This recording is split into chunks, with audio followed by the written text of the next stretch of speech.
इतिहास कहता है कि महात्मा बुद्ध अपनी पत्नी यशोधरा को आधी रात को छोड़कर हिमालय भाग गए थे। आप जानते हैं यशोधरा को छोड़कर के जब बुद्ध गए थे ना, उस समय बुद्ध का छोटा सा बालक भी था, राहुल नाम का छोटा था। अपनी पत्नी और बेटे को छोड़कर गए थे ये, और हिमालय में रहकर के इन्होंने बड़ा तप किया, और तप करने के बाद संसार बुद्ध को भगवान कहने लगा, भगवान बन गए वो।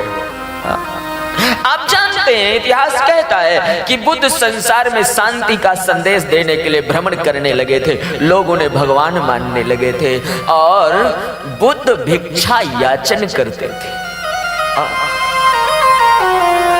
एक दिन अचानक बड़े दिन के बाद बुद्ध भूलवश अपने ही गांव में आ गए, और अपने गांव में जब आए ना, लोग उनके दर्शनों को जाने लगे, भगवान आए हैं। महाराज, एक उसी गांव की साधारण सी नारी यशोधरा के दरवाजे से निकली और उसने यशोधरा को आवाज लगाया, बहन गांव में भगवान आए हैं, चलो ना दर्शन करने। यशोधरा ने कहा, मुझे जरूरत नहीं है उनके दर्शन की। उसने कहा था, देवी पूर्व के तुम्हारे पति हैं वो। यशोधरा ने कहा, त्याग हमने नहीं किया, त्याग उन्होंने किया है, और जिसने त्याग किया हो उसके सामने क्यों जाना देवी। लेकिन तुम जा रही हो तो मेरा संदेशा कह देना। और यशोधरा ने कहा था, अगर वक्त मिले तो बोलना, मैंने सुना है कि भगवान सब घर में भिक्षा मांगते हैं, तो उनको बोलना कि इस नगर में रहने वाली एक अनाथ नारी का दरवाजा खुला है, मेरे घर से भिक्षा लेके जाएंगे वो। ये घटना महाराज हृदय को विदीन करती है। दूर से लोग बुद्ध के दर्शन कर रहे थे, ये बात किसी ने कही नहीं उसे, लेकिन दूसरे दिन जब भिक्षा मांगने के लिए बुद्ध निकले तो गलती से अपने ही घर के दरवाजे में खड़े हो गए। आवाज लगाया, देवी भिक्षाम देहि।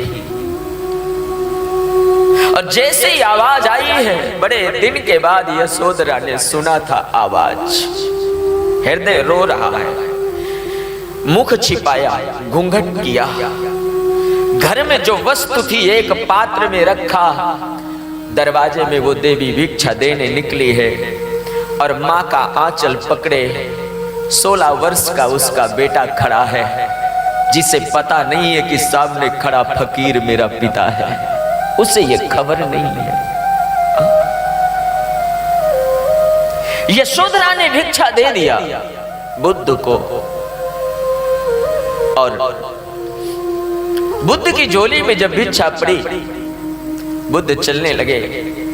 यशोधरा ने कहा, भगवान मैंने सुना है आप दुनिया में कोई आपसे प्रश्न करे तो आप उनको संतुष्ट करते हैं, आप उनका जवाब देते हैं। बुद्ध ने कहा, हाँ देवी।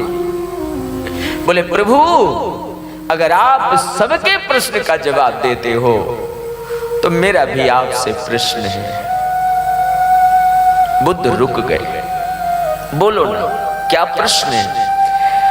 यशोधरा ने कहा था, ये बताओ क्या भगवान को ढूंढने के लिए कहीं भाग कर जाना पड़ता है।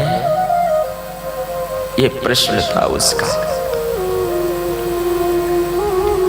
बुद्ध की झोली नीचे गिर गई, बुद्ध रुके,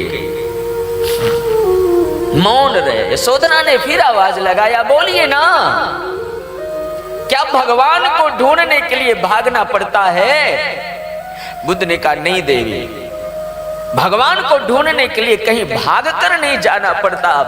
यशोधरा ने घूंघट खोला, तो बताओ आधी रात को मुझे अकेला छोड़कर तुम क्यों भागे। जब भगवान को ढूंढने कहीं भागना नहीं पड़ता तो आधी रात को तुम मुझे भाग कर छोड़कर क्यों भाग करके गए। क्या जिसे तुम ढूंढने जंगल में गए थे वो जंगल में रहता है। पहली बार बुद्ध की आंखों में आंसू आए और बुद्ध ने कहा, देवी नहीं, जिसे मैं ढूंढने जंगल में गया था वो जंगल में नहीं रहता, वो तो यहाँ रहता है। बस ये खबर नहीं थी मुझे कि जिसे मैं दुनिया में ढूंढ रहा हूं वो मेरे अंदर बैठा है। वो वहां से नहीं निकला, वो यहां से निकला है। वो हृदय से प्रकट हुआ। हरि व्यापक सर्वत्र समाना, प्रेम ते प्रकट हो ही मैं जाना। वो यहां से निकला है।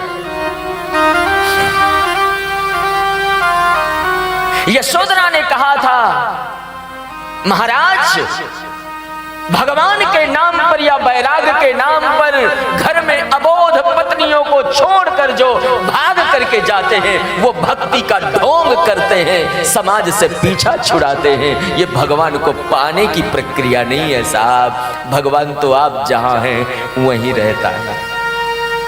आए तो हृदय में प्रेम। हाँ, अपने पुत्र राहुल को आगे किया और कहा, महाराज ये आपका पुत्र है, लेकिन मैं सौगंध लेती हूं कि मैं अपने बेटे का विवाह नहीं करूंगी। यशोधरा ने कहा था, मैं अपने बेटे का विवाह नहीं करूंगी। बुद्ध ने कहा, क्यों? बोले, इसमें बुद्ध का खून बसता है। मैंने तो जीवन अपना कष्ट में बिता लिया और शायद मैं आपके जैसे ये भी मेरी बहू को छोड़कर भागा तो मैं अपने जीवन में सुखी नहीं रह पाऊंगी, इसलिए मैं अपने बेटे का विवाह नहीं करूंगी। मेरे भाई बहन, ये जगत की नारियां हैं, भारत देश की, चाहे वो उर्मिला हो सा, मांडवी हो, वो श्रुति कीर्ति हो। ये मांडवी, श्रुति कीर्ति और उर्मिला, इन तीनों का चरित्र श्रेष्ठ है। इन्होंने जो त्याग सहा है साहब। उर्मिला ने 14 साल दिया के सहारे जीवन बिताया। मजाल क्या इतने तूफान में वो दिया बुझ जाए। मैं तो निवेदन करूं ना, साधु ने कहा है, जब सत्य नहीं होगा सतवान कहां होगा। हर एक समस्या का समाधान कहां होगा। जब भक्त नहीं होंगे भगवान कहां होगा।